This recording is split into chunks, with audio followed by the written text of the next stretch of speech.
थी। तो ये सारे सुल्तान हैं, इनके बारे में भी हमने यहाँ पे बात की थी। And after that in our previous video हमने यहाँ पे देखा था कि इनकी एपोजी के बारे में। एपोजी क्या होता है कि जो क्लाइमेक्स होता है किसी भी यहाँ पे रूलर का या फिर जो किसी भी एम्पायर का क्लाइमेक्स के बारे में देखा था। अपने क्लाइमेक्स में जो है ये कहाँ कहाँ तक फैली थी, किस तरह से यहाँ पे काम हो रहे थे। एंड आफ्टर दैट जो है हमने ये भी बात की थी कि किस तरह से जो है ये एम्पायर जो है वो डिक्लाइन होनी स्टार्ट हो जाती है, क्या रीजंस थे इस एम्पायर के डिक्लाइन होने के, राइट। तो आज हम यहाँ पे बात करेंगे अबाउट द कैपिटल। तो ऑब्वियसली कैपिटल सिटी जो है उसके बारे में बात करेंगे एंड उसके इन्वायरमेंट्स की बात करेंगे। मीन जो है फिजिकल फीचर्स क्या थे, किस तरह के यहाँ पे फिजिकल फीचर थे विजयनगर एम्पायर। तो मोस्टली यहाँ पे जो है आपको बता दूं शॉर्ट फॉर्म में कि जो हिली एरिया में ही जो है ये सारा बना हुआ था। तो मोस्टली इसके आसपास यहाँ पे हिल्स ही दिखाई देती थी, राइट। तो वो सारी चीजें जो है आज हम यहाँ पे कवर करेंगे। सो चलिए स्टार्ट करते हैं। So like most Capitals Vijayanagara जो है इसका भी जो है कुछ distinctive physical layout and building style था। तो यहाँ पे हमें जो है ना finding out about this city की सिटी के बारे में हमें किस तरह से पता चलता है, कौन से सोर्सेज का ये यूज करते हैं सिटी के बारे में जानने के लिए। तो उसके बारे में थोड़ा सा जो है इंफॉर्मेशन यहाँ पे दे रखी थी एनसीईआरटी में। So a large number of inscriptions of the kings of Vijayanagar, right. जो रूलर्स थे यहाँ पे विजयनगर के, उनकी इंस्क्रिप्शंस जो है वो हमारे लिए सोर्स बनती हैं। एंड उनके जो नायकास की जो रिकॉर्डिंग डोनेशंस होती है ना टू दी टेम्पल्स की, जो है वो टेम्पल को जब भी डोनेशन देते हैं तो उसकी रिकॉर्डिंग रखती हैं। तो वो भी हमारे लिए, वो भी एक तरह से इंस्क्रिप्शन ही होती है, वो हमारे लिए जो है सोर्स बन जाता है। एंड उसके अलावा जो भी इंपॉर्टेंट इवेंट्स यहाँ पे टेम्पल्स में हुआ करते थे तो उसे भी ये रिकॉर्ड करते थे, तो वो भी हमारे लिए एक सोर्स बनता है। सो सेवरल ट्रेवलर्स जो है उन्होंने भी इस सिटी को विजिट किया था एंड उन्होंने जो है उसके बारे में भी यहाँ पे लिखा था अपने ट्रेवल अकाउंट्स में। एंड उनमें से हम बात कर सकते हैं इटालियन ट्रेडर थे जिनका नाम है निकोलो डे कॉन्टी। एंड उसके बाद में अब्दुल रजाक हो गए। ये जो है एक रूलर थे पर्सिया के, उनके द्वारा जो है इन्हें एज ए एम्बेसडर हमारे भारत में भेजा गया था। एंड एक मर्चेंट थे, एक व्यापारी थे, अफसारी निकेतिकन, राइट, जो कि यहाँ पे रशिया से आए थे। तो ये सारे जो है ना इन्होंने 15th सेंचुरी में हमारे इंडिया को विजिट किया था एंड फिर यहाँ पे जो है इन्होंने काफी सारे अकाउंट्स जो है वो छोड़े थे। उसके अलावा यहाँ पे अगर हम बात करें तो बारबोसा थे एक, एंड डोमिंगो पैक्स थे, फेरनो नोइज हो गए फ्रॉम द पोर्टुगल। तो ये जो है सारे 16th सेंचुरी में हमारे भारत में आए थे। तो जो भी visitor 15th and 16th century में हमारे भारत में आए थे उन्होंने जो है काफी सारे अपने ट्रैवल अकाउंट्स जो है वो छोड़े हैं एंड उन ट्रैवल अकाउंट्स को हम जो है एज ए सोर्स यूज करते हैं इस सिटी के बारे में जानने के लिए। तो ये जो है ये भी बता रखा है डोमिंगो, जो कि यहाँ पे ट्रेवलर हमारे भारत में आए थे उस समय में, तो उन्होंने विजयनगर के बारे में लिखा है कि एक स्प्रॉलिंग सिटी थी। तो जो वो बोलते हैं कि मैं साइज जो है ना सिटी का एग्जैक्ट वो तो नहीं बता सकता हूँ, क्योंकि मैं जो है एक स्पॉट पे खड़ा होकर पूरी सिटी को नहीं देख सकता हूँ, बट मैं जो है एक हिल पे जाके देख रहा हूँ सिटी को एंड उसका जो है एक ग्रेट पार्ट मैं यहाँ पे बता सकता हूँ। एंड बाकी जो एक हिल के ऊपर तो ये खड़े हैं, तो ये पूरी सिटी को क्यों नहीं देख पाते, क्योंकि बाकी सिटी जो है वो भी हिल्स के बीच में है, तो वो छुप जाती है दूसरी हिल्स की वजह से। तो वो बोलते कि इतनी बड़ी है ये सिटी कि जैसे कि रोम है ना, रोम के जैसी बड़ी है सिटी। एंड काफी जो है ब्यूटीफुल साइट यहाँ पे देखने को मिलता है, कई सारे ग्रोव ट्रीज हैं इसमें, गार्डन्स हैं हाउसेस में, एंड कई सारे जो है ना वाटर के कंडक्ट्स जो है वो भी बनाए गए हैं and flow into the midst of it. Mean जो है इस यहाँ से कई सारी जो नहरें हैं वो भी बहती थी एंड लेक्स हैं यहाँ पे। And the king has close to his palace a palm grove. तो किंग के जो पैलेस है ना उसके पास एक पाम ग्रोव भी है and other rich fruit bearing trees भी यहाँ पे अवेलेबल है। तो ये सारी जो है ना डिस्क्रिप्शन यहाँ पे डोमिंगो पे जो है वो बता रहे हैं, जो कि यहाँ पे पुर्तगाल से हमारे भारत में आए थे, राइट। सो वाटर रिसोर्सेज की हम बात कर लेते हैं।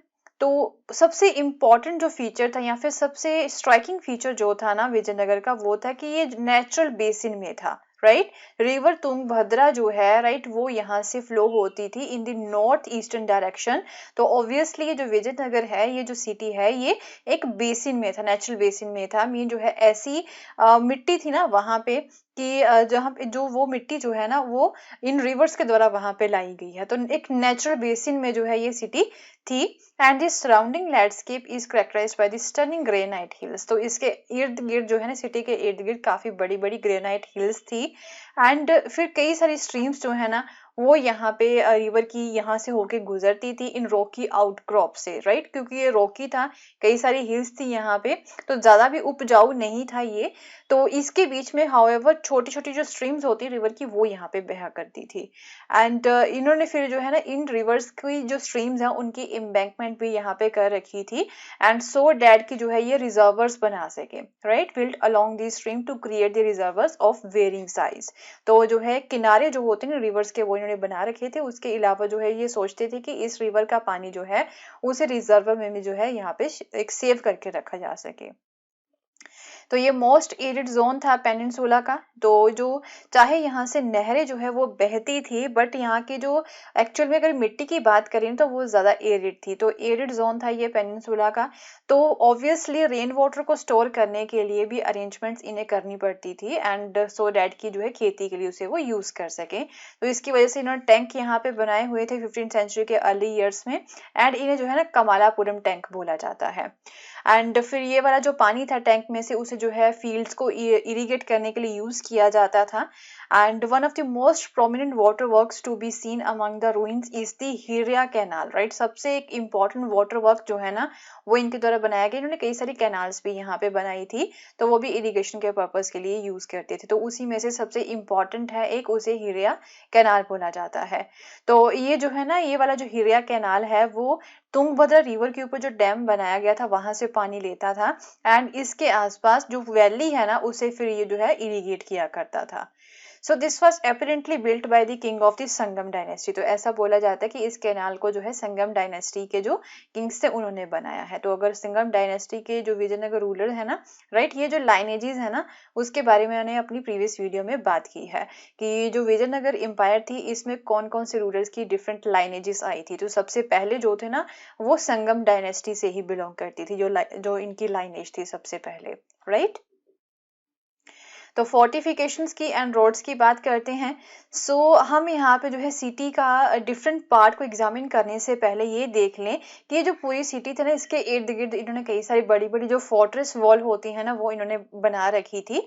तो अब्दुल रजाक का जो एक तरह से ट्रेवल अकाउंट है उसे हम यहाँ पे यूज करते हैं ना, उसमें उन्होंने ये बताया है कि उन्होंने एक तरह से विजयनगर एम्पायर के जो रूलर हैं उन्होंने जितनी भी फोर्टिफिकेशन यहाँ पे कर रखी है ना पूरी सिटी की, उससे वो बहुत ज्यादा इम्प्रेस हो चुके हैं, राइट। तो इवन जो है ऐसा नहीं कि ओनली सिटी को ही इन्होंने इंसर्कल किया हुआ था, वहां के जो एग्रीकल्चर हिंटरलैंड है एंड जो फॉरेस्ट है ना उन्हें भी जो है इन्होंने सेव करके रखा हुआ था। वहां पे इन्होंने जो है वॉल्स बनाई थी, उसकी भी फोर्टिफिकेशन इन्होंने कर रखी थी। तो ये जो मैसिव मशीनरी कंस्ट्रक्शन जो थी ये स्लाइटली टेपर्ड थी, एंड कोई मोटार या फिर सीमेंटिंग एजेंट जो होता है वो यहाँ पे यूज नहीं किया गया था इन वॉल्स को बनाने के लिए। हाउएवर जो है एक जो मशीनरी होती है ना उसके द्वारा, मीन जो मिस्त्री होते हैं ना उसके द्वारा इसे बनाया गया था, एंड थोड़ी सी टेपर्ड थी, राइट, ये थोड़ी सी टेढ़ी थी। एंड हाउएवर इसमें कोई मोटार या फिर सीमेंटिंग एजेंट जो होता है वो यहाँ पे यूज नहीं किया गया था। स्टोन ब्लॉक्स जो थे ना उसको यहाँ पे यूज करके ये वॉल्स जो है वो बनाई गई थी। स्टोन ब्लॉक्स जो कि वेज शेप के होते हैं, पहले थोड़े से स्टार्टिंग में मोटे होते हैं, फिर जैसे जैसे आगे जाते हैं इसकी जो शेप है ना कॉर्नर में जाके जो है ना ये पतला हो जाता है। तो इस तरह के जो स्टोन है ना वो यहाँ पे यूज किए गए थे स्टोन ब्लॉक्स, एंड एक दूसरे के बीच में यहाँ पे जो है ना इसे इंटरलॉकिंग जो जैसे ब्रिक्स होती है ना वैसे स्टाइल में ही इसे यहाँ पे बनाया गया था। So what was the most significant about this fortification is that it enclosed the agriculture tracts। तो obviously जैसे कि आपको बता चुकी हूँ सबसे इंपॉर्टेंट चीज जो थी ना फोर्टिफिकेशन की इनके द्वारा वो ये थी कि इन्होंने एग्रीकल्चर ट्रैक्ट्स जो है ना उसे भी, जो फील्ड है ना इनके खेती वाले उसे भी जो है इनक्लोज कर रखा था। सो अब्दुल रजाक जो है वो ये नोट करते हैं that between the first second and the third wall there are cultivated fields gardens and the houses, right. तो यहाँ पे जो है ना सिटी में कई सारी जो है वॉल्स बनाई गई थी। तो फर्स्ट सेकंड थर्ड वॉल जो है ना वो किस चीजों को कवर करती थी, कल्टिवेटेड फील्ड्स को, गार्डन्स को, एंड इवन हाउसेस को भी जो है इन्होंने फोर्टिफाई किया हुआ था। तो फोर्टिफिकेशन ये क्यों करते हैं, अगर कोई दूसरी जो नेबरहुड जो स्टेट है इनके ऊपर हमला कर देगी तो इन लोगों को, इन जो बेसिक चीजें होती है ना यहाँ पे किसी भी सिटी की, उसे जो है सिक्योर करना काफी ज्यादा जरूरी होता है। तो ग्रेनरीज भी इन्होंने यहाँ पे बनाई हुई थी, ग्रेनरीज को भी इन्होंने फोर्टिफाई किया हुआ था सो डैट कि जब कभी भी इस तरह की कोई आपदा आए या फिर कोई दूसरा स्टेट जो है इनके ऊपर हमला करे तो इनके पास इनफ मात्रा में जो ग्रेन्स है वो अवेलेबल हो, एंड इनकी जो प्रजा है वो भी सेफ रहे। Okay.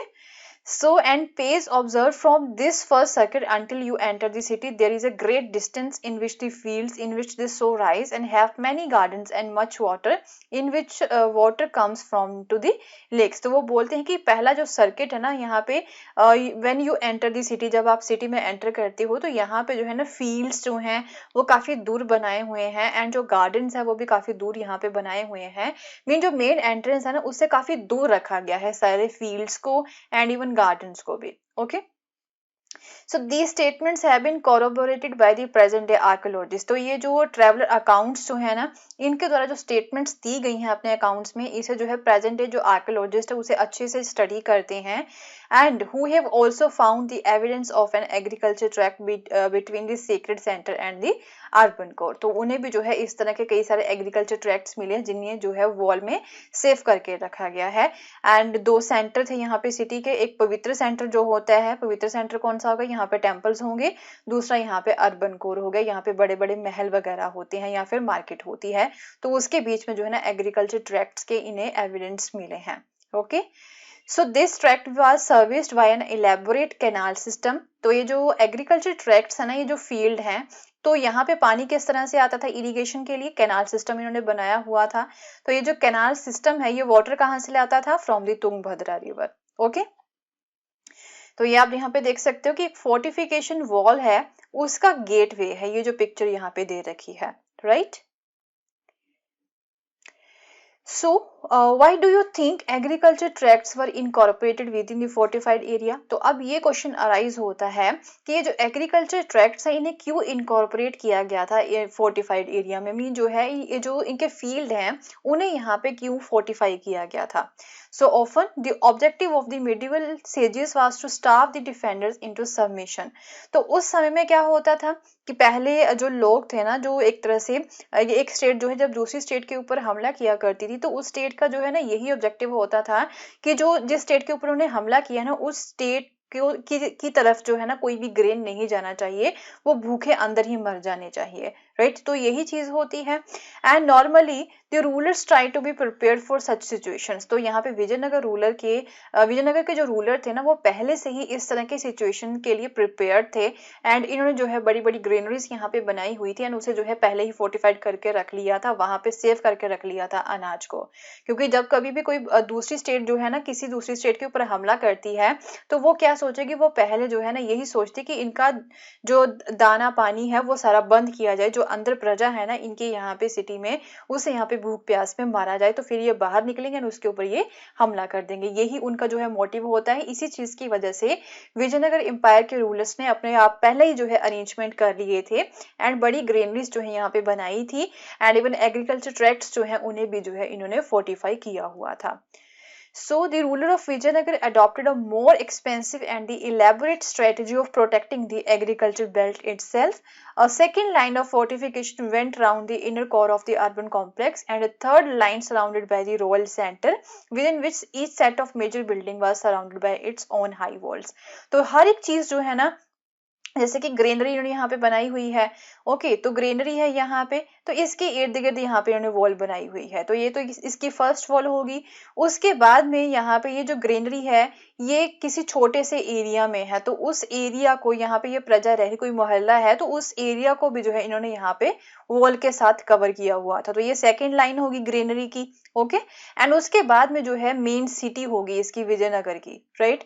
एंड उस पूरी सिटी को, इसके अंडर जो है कई सारे एरियाज होंगे, तो उस सिटी की भी जो है एक मेन बड़ी वॉल यहाँ पे हुआ करती थी। तो इस तरह से जो है ये सारे लोगों को सिक्योर किया करते थे। ओके, तो कई सारी लेयर्स थी यहाँ पे वॉल्स की, हर एक चीज के लिए अलग लेयर्स थी उनकी अपनी, उसके बाद में जो है वो खुद भी कवर होता था किसी दूसरी लेयर्स के साथ भी। जैसे कि ये ग्रेनरी है तो ग्रेनरी को जो है उसकी अपनी लेयर होगी वॉल की, उसके बाद में जिस एरिया में है तो उस एरिया की जो है लेयर होगी उसके अंडर आ गया, फिर सिटी की भी जो है एक लेयर होगी वॉल की, तो ये जो है उसके अंडर आ गया। तो ये ग्रेनरी जो है ना इसकी यहाँ तक पहुंचने के लिए 3 वॉल्स जो है वो बनाई गई थी, 3 वॉल्स को जो है कवर करना पड़ता था। ओके, तो ये जो फोर्ट्स बनाए गए थे उसके भी जो है काफी बड़े बड़े गेट्स जो बनाए गए थे, and gateway were distinctive architectural features. तो ये जो गेटवेज यहाँ पे बनाए गए थे, जो एंट्रेंस होती है ना, वो भी काफी अच्छे से बनाया गया था इनके द्वारा। उसमें भी जो है काफी इंपॉर्टेंट फीचर जो थे आर्किटेक्चर के, वो इनके द्वारा जो है ऐड किए गए थे। तो जो आर्क्स होते हैं ना गेटवे के, राइट, जो आर्क्स होते हैं यहाँ पे थोड़ा सा इस तरह का होता है आर्क, राइट, जो आर्क्स होते हैं वो काफी अच्छे से यहाँ पे बनाए गए थे। एंड इवन डोम्स जो होते हैं ना, जो हाफ स्फेरिकल स्ट्रक्चर होता है डोम, वो भी यहाँ पे बनाए गए थे। तो काफी सारी चीजें हमें जो है ना आर्किटेक्चर की वो देखने को मिल जाएंगी। तो ये जो फीचर्स है ना, आर्क्स हो गए एंड डोम्स हो गए, ऐसा बोला जाता है कि ये जो है टिपिकल फीचर्स हैं आर्किटेक्चर के। किसके द्वारा जो है इसे इंट्रोड्यूस किया गया था? जो टर्किश रूलर्स थे, टर्किश सुल्तान्स थे ना, उनके द्वारा जो है इन्हें यहाँ पे जो है जो दिल्ली के सुल्तान थे उनके द्वारा इन आर्किटेक्चर को यहाँ पे जो है इंट्रोड्यूस किया गया था। तो आर्ट हिस्टोरियंस है ना, वो इससे इस स्टाइल को इंडो इस्लामिक आर्किटेक्चर भी बोलते हैं, as it grow continually through interaction with the local building practices in the different regions। तो इंडो इस्लामिक आर्किटेक्चर जो है ना, वो यहाँ पे बहुत ज्यादा फेमस हुआ था, राइट। काफी सारे लोगों ने, काफी सारी स्टेट्स ने जो है ना इन्हें यहाँ पे अपनाया था। So archaeologist have studied roads with the city and those leading out from it. तो उसके बाद में जो है फिर रोड्स को भी स्टडी करते हैं आर्कियोलॉजिस्ट। एंड यहाँ पे जो है ये जो रोड्स थी, ये ट्रेसिंग पास थे through the gateways as well as by the find of payment and roads generally wound around through the valleys. तो वैलीज के बीच में काफी सारी रोड्स यहाँ पे बनाई गई थी। एंड हाउएवर जो रॉकी टेरेन थे ना, वहां पे रोड्स नहीं बनाई गई थी। तो सबसे इम्पोर्टेंट जो कुछ रोड्स थी ना, वो थी टेम्पल गेटवेज। जो टेम्पल होता है ना, यहाँ पे टेम्पल के गेटवेज की रोड्स थी, right, and were line by the बाजार। उसके बाद में यहाँ पे उसके इर्द गिर्द जो है ना बाजार भी बनाए गए थे। तो ये जो पिक्चर आप यहाँ पे देख पा रहे हो, ये टेम्पल का गोपुरम है, राइट। साउथ इंडिया में ना इस तरह के बहुत ज्यादा जो गोपुरम है वो बनाए गए थे इस स्टाइल के। तो ये जो है ना एक टेम्पल का गोपुरम है। गोपुरम क्या होता है कि जो एंट्रेंस गेट होता है ना, उसके ऊपर वाला जो पार्ट होता है, उसे यहाँ पे जो है गोपुरम बोला जाता है। जैसे कि ये एंट्रेंस हो गया, राइट, उसके ऊपर ये स्ट्रक्चर जो बनाया जाता है ना इस तरह का, इसे जो है गोपुरम बोला जाता है, या फिर गेटवे भी बोला जाता है। तो अर्बन कोर की यहाँ पे बात कर लेते हैं, जो अर्बन सेंटर था। So moving along the roads, तो रोड्स के साथ होते हुए यहाँ पे leading to the urban core में पहुंचते हैं। एंड यहाँ पे भी जो है ना, there is relatively little archaeological evidence of the houses of ordinary people. तो ये जो अर्बन एरियाज थे ना, यहाँ पे ऑर्डिनरी लोगों के घर बहुत ही कम थे, बहुत ही कम जो है आर्कियोलॉजिकल एविडेंस यहाँ पे मिले हैं। तो हाउएवर आर्कियोलॉजिस्ट को कुछ चीजें जैसे कि फाइन चाइनीज प्रोक्लेन जो होता है ना, उसके भी जो है फाइंड्स यहाँ पे मिले हैं। एंड ये चीजें यही सजेस्ट करती हैं डैट की जो एरिया है वो रिच ट्रेडर्स के द्वारा जो है ऑक्यूपाई किया गया था। जो ऑर्डिनरी लोग हैं उनके घर यहाँ पे नहीं थे, रिच लोगों के ही यहाँ पे घर थे। एंड ऐसा भी बोला जाता है कि ये जो घर थे ना, ये मुस्लिम रेजिडेंशियल क्वार्टर यहाँ पे हुआ करते थे। एंड टॉम्स एंड मॉस्क्यूज जो है ना, वो काफी ज्यादा जो है वो बनाई गई हैं। एंड ये जो है एक डिस्टिंक्टिव फंक्शन है। एंड हाउएवर उनका जो आर्किटेक्चर है इन टॉम्स का एंड मॉस्क्यूज का, वो जो मंदिर में यहाँ पे मंडप्स बनाए जाते हैं ना, जो असेंबली हॉल होता है, राइट, असेंबली हॉल जो होता है ना, वैसे ही मंडप्स जो है वो हमें यहाँ पे इन टॉम्स एंड मॉस्क्यूज में देखने को मिल जाएंगे, जैसे मंडप्स जो है हम्पी में देखने को मिले हैं। Okay, so this is how the 16th century Portuguese traveler Barbosa described the houses of ordinary people। तो जो ऑर्डिनरी लोग हैं ना, उनके घरों को जो है पोर्टुगीज ट्रेवलर जो थे बारबोसा, उन्होंने डिस्क्राइब किया था, जो घर यहाँ पे सरवाइव नहीं हो पाए थे। तो वो बोलते कि जो कॉमन लोगों के घर थे वो थैच्ड थे, मीन घास फूस के छत थे उनके, but nonetheless well built and arrange according to the occupations. But however काफी जो है अच्छे से उसे बनाया गया था एंड ऑक्यूपेशंस के अकॉर्डिंग ही जो है उन्हें यहाँ पे अरेंज किया गया था in the long streets with many open places. And field surveys जो है वो भी इनके द्वारा यहाँ पे किए गए थे। एंड फील्ड सर्वे जो है वो ये इंडिकेट करता है that entire area was dotted with numerous shrines and small temples. तो पूरे एरिया में जो है कई सारी श्राइन्स थी, यहाँ पे छोटे छोटे टेम्पल्स भी थे। एंड ये चीजें जो है ना, यही एक तरह से पॉइंट आउट करती हैं कि यहाँ पे विजयनगर एम्पायर में कई सारे कल्ट्स थे एंड जो कि डिफरेंट कम्युनिटीज के द्वारा सपोर्ट किए जाते थे, right? So these surveys also indicate that wells, rainwater tanks as well as temple tank may have served as source of water. तो यहाँ पे wells भी जो है मिले हैं, रेन वाटर टैंक्स भी मिले हैं एंड इवन जो है टेम्पल टैंक्स भी मिले हैं, तो इन्हें जो है as a source of water use किया जाता था to the ordinary town developers, जो ऑर्डिनरी लोग थे उनके द्वारा जो है इन चीजों को यूज किया जाता था।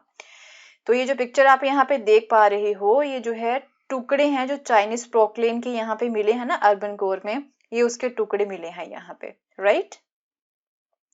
सो ये जो पिक्चर है यहाँ पे, ये एक मॉस्क्यू की पिक्चर है जो कि विजयनगर में है। तो यहाँ पे आपको देख के पता चल जाएगा ना, जैसे असेंबली हॉल होता है यहाँ पे मंदिरों में, टेम्पल आर्किटेक्चर के बारे में कभी पढ़िएगा तो आपको पता चल जाएगा असेंबली हॉल के बारे में, राइट। यहाँ पे जो है ना पब्लिक बैठती है भगवान का नाम जपती है, राइट। एक यहाँ पे मंदिर होता है, मेन श्राइन होते हैं, उसके साथ यहाँ पे असेंबली हॉल्स बनाई जाती है। तो जैसे ये छत है, फिर यहाँ पे पिलर्स बनाए गए हैं, तो ये मॉस्क्यूज जो है ना वैसी यहाँ पे दिखाई देती हैं। ये पिलर्स के ऊपर जो है छत यहाँ पे खड़ा हुआ है, तो ये असेंबली हॉल के जैसे यहाँ पे दिखाई देता है, right. So will continue with the same chapter in our next video, and अगर आपको मेरा कोर्स पसंद आया तो इसे शेयर करना ना भूलें। Thank you.